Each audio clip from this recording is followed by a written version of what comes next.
देखिए बेटा, इसके बाद स्टार्ट करते हैं आपका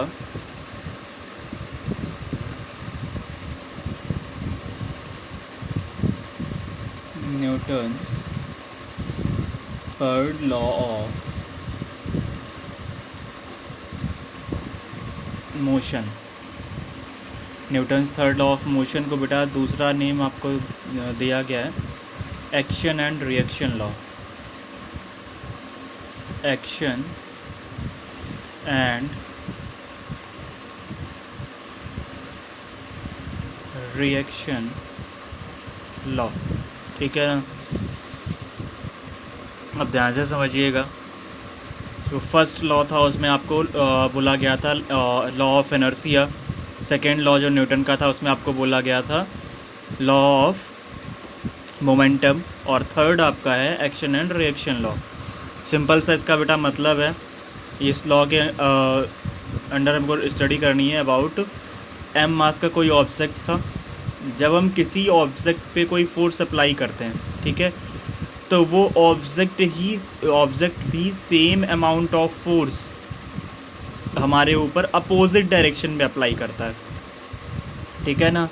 ध्यान से समझना, अगर हमने 10 न्यूटन का फोर्स इस पे अप्लाई किया तो ये ऑब्जेक्ट भी 10 न्यूटन का फोर्स जस्ट अपोजिट डायरेक्शन में हमारे ऊपर अप्लाई करेगा। समझ में आ रहा है बेटा?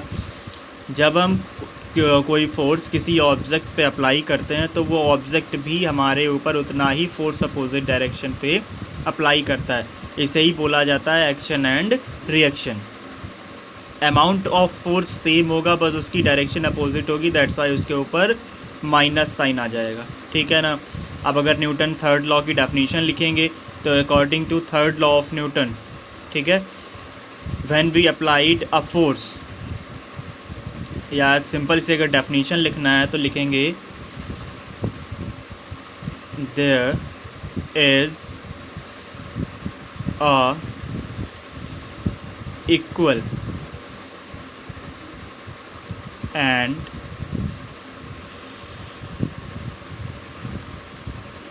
Opposite reaction force. There is a equal and opposite reaction force for every action.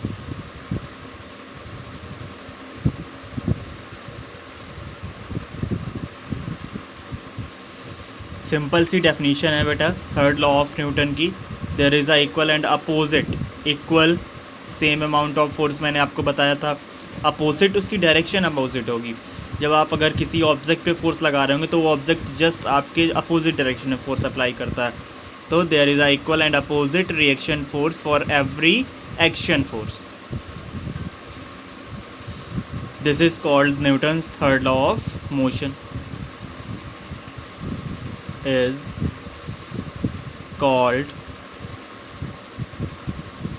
Newton's third law